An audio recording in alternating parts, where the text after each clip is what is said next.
अर्तुल भाई को मैंने कभी ऐसे नहीं देखा। भाई, क्या हम इस तरह देखते रहेंगे? चलो इनके पीछे चलें।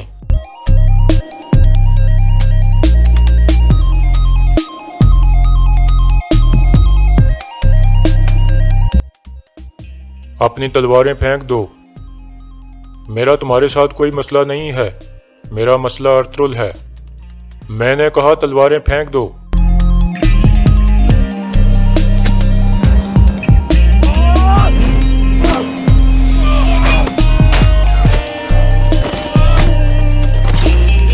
बांध दो इनको।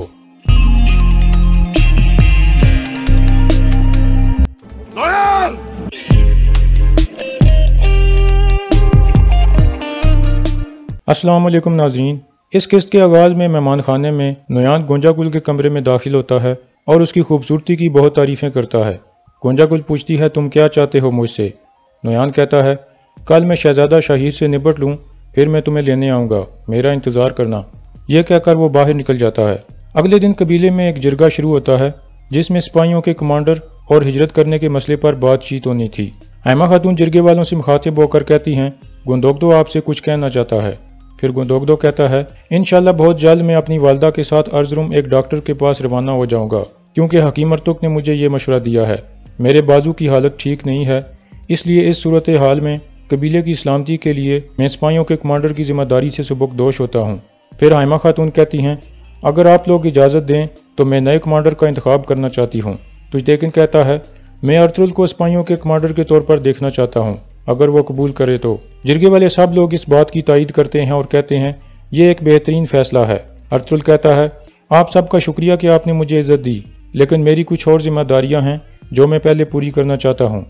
गुंदोगदो कहता है, अगर अर्तुल इस जिम्मेदारी के लिए तैयार नहीं है तो मैं सुंगर तेकिन को यह जिम्मेदारी सौंपना चाहूँगा। सुंगर तेकिन कहता है, अगर सब लोग इजाज़त दें तो मैं ये पाक जिम्मेदारी उठाने के लिए तैयार हूँ।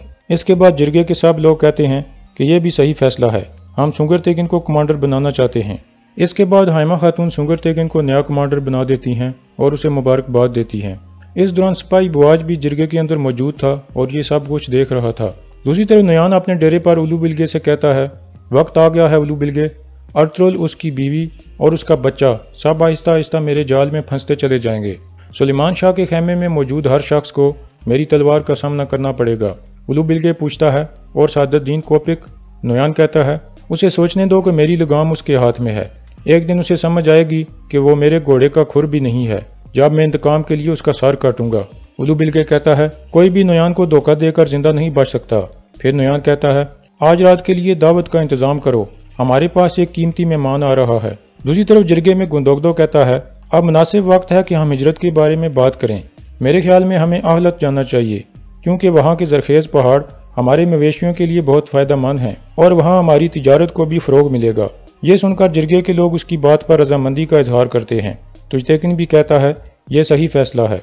लेकिन फिर अर्तुल साहब से मुखातिब होकर कहता है, दोनों कबीलों का इत्तेहाद एक अच्छी बात है, लेकिन हमें उस जगह नहीं जाना चाहिए जो हमारे मवेशियों के लिए सही हो, बल्कि हमें उस रास्ते पर जाना चाहिए जिस पर हम अपने कबीले के लिए पाक जंग कर सकें। अगर आप लोग मवेशी चराकर हरी जिंदगी गुजार देंगे तो ओगुज खानदान मिट जाएगा और अमन भी बाकी नहीं रहेगा। तुजतेकिन कहता है, आपके अल्फाज हर बहादुर के दिल में जोश पैदा करते हैं, लेकिन अगर आप चाहते हो कि हम मंगोलों से लड़ते रहें जिनके कब्जे में आधी दुनिया है, क्या इस तरह हम अपने कबीले को एक नामालूम रास्ते पर नहीं ले जाएंगे? अर्तुल कहता है, मैं मंगोलों के साथ जंग करने की बात नहीं कर रहा, बल्कि मैं बिजांतीन की सरहद पर जाने की बात कर रहा हूँ। ये सुनकर जिरगे वाले लोग हैरान होकर आपस में बातें करने लगते हैं। गुंदोगदो कहता है, ये तुम क्या कह रहे हो अर्तुल? इन सब मुश्किलात के बाद तुम हमें नई मुसीबत में डालना चाहते हो। इसके बाद तुजतेकिन भी इस फैसले की मुखालफत करता है। फिर हैमा खातून साहब से मुखातिब होकर कहती हैं, जो लोग अर्तुल के मशवरे में दिलचस्पी रखते हैं वो अपने हाथ खड़े करें। लेकिन सिर्फ दो आदमी हाथ खड़े करते हैं, एक सुंगर तेकिन और दूसरा हकीम अर्तुक। फिर अर्तुल कहता है, बिजांतीन की सरहद ही वो जगह है जो हमारे कबीले के लिए सही है, इसलिए मैं वहाँ हिजरत करके जाऊँगा और जो लोग मुझ पर यकीन करते हैं वो बिना किसी शक के मेरे साथ जाएंगे।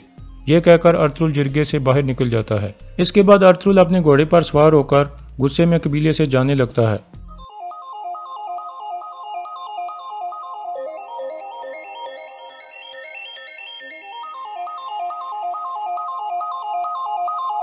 अर्तुल भाई को मैंने कभी ऐसे नहीं देखा। भाई, क्या हम इस तरह देखते रहेंगे؟ चलो इनके पीछे चलें।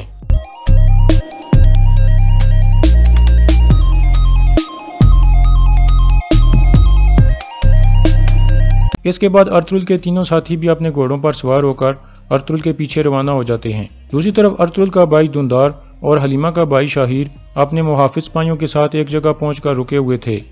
दुंदार कहता है, मैंने अपनी वालिदा और भाइयों को बहुत ज्यादा याद किया है। शाहिर कहता है, मैं भी अपनी बहन से मिलने के लिए बेचैन हूँ। हमारा सफर तकरीबन खत्म होने वाला है दुंदार भाई, इंशाल्लाह बहुत जल्द हम अपने प्यारों से मिलेंगे। इसके बाद वो दोनों खाना खाने लगते हैं। इतने में मंगोल भी वहाँ पहुँच जाते हैं। एक मंगोल सिपाही दूसरे सिपाही को कहता है, जाकर नुयान को बताओ कि हमें दोनों लड़के मिल गए हैं। दूसरी तरफ हाइमा खातून और गुंदोगदो अर्जुन रवाना होने के लिए तैयार थे। हाइमा खातून कहती हैं, हमारी गैर मौजूदगी में आप लोग दुंदार और शाहिर का ख्याल रखना। इसके बाद वो सबसे मिलकर घोड़ा गाड़ी पर बैठते हैं और अर्जुन रवाना हो जाते हैं। इसके बाद सलजान तुजतेकिन के पास पहुंचती है और कहती है, मैं गोकचे के बारे में बात करना चाहती हूँ। वो काफ़ी दिनों से परेशान है, वो कुछ खाती पीती भी नहीं है और पीली पड़ गई है। वो आपकी बीवी है इसलिए मैं कुछ भी नहीं कह सकती, लेकिन मैं अपनी बहन के लिए परेशान हूँ। तुजतेकिन कहता है, मैं आपकी बहुत इज्जत करता हूँ, लेकिन यह मसला मेरे और गोकचे के दरमियान है। सलजान कहती है, आपने उसको तोड़ दिया है, आप ऐसा मत करो। मैं दो प्यार करने वालों को इस हालत में नहीं देख सकती। फिर तुजतेकिन फट पड़ता है और कहता है, उसने मुझसे झूठ बोला। उसके दिल में अर्तुगरुल था, लेकिन फिर भी उसने मुझसे शादी कर ली। सलजान कहती है, तुमसे मिलने के बाद वो सब कुछ भूल गई थी और उसे एहसास हो गया था कि अर्तुगरुल के लिए उसका प्यार हकीकी नहीं था। क्या तुम्हें उसकी आंखों में ये नजर नहीं आया? क्या उसको पुरसकून देखकर तुम्हें अंदाजा नहीं हुआ? तुजतेकिन कहता है, लेकिन क्या ये धोखा नहीं है कि वो मुझे औलाद नहीं दे सकती थी, लेकिन उसने मुझसे छुपाया। मैं ऐसी औरत के साथ कैसे जिंदगी गुजार सकता हूँ जो मुझसे हकीकत को छुपाए? सलजान कहती है, अल्लाह के मामलात में दखल अंदाजी करना तुम्हारी जिम्मेदारी नहीं है तुजतेकिन भाई। मेरे बच्चे पैदा होने से पहले ही फौत हो गए थे। जो माजी है वो गुजर चुका है। अल्लाह ने तुम्हारी तकदीर में गोकचे का प्यार लिखा है, इसलिए उसको तकलीफ नहीं देनी चाहिए जो आपसे प्यार करता हो और जिसे आप प्यार करते हो। तुजतेकिन एक तरफ जाकर कहता है, यह मसला मेरे खेमे में रहना चाहिए। सलजान खातून, आप अपना काम करो और हर किसी को अपने दर्द में मुब्तला रहने दो। ये सुनकर सलजान बाहर निकल जाती है। दूसरी तरफ दुंदार अपने सिपाही से पूछता है, क्या आप तैयार हो? सिपाही कहता है, हम तकरीबन तैयार हैं, आप जब चाहें हम यहाँ से रवाना हो सकते हैं। इतने में चारों तरफ से मंगोल उन पर हमला कर देते हैं। एक सिपाही दुंदार और शाहिर को भागने को कहता है।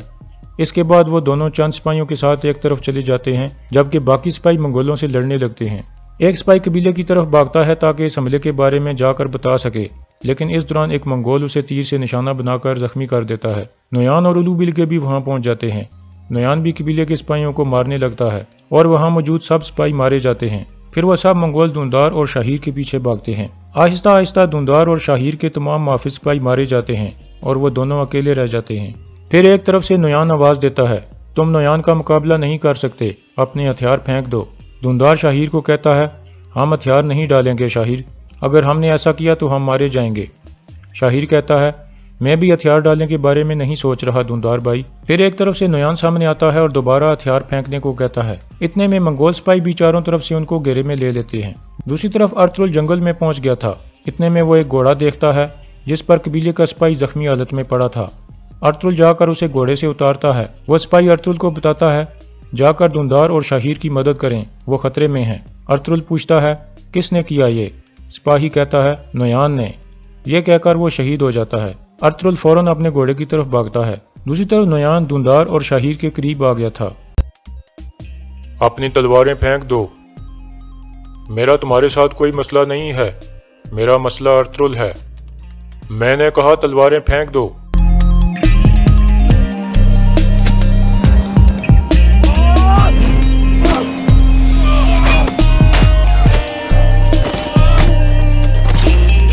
बांध दो इनको।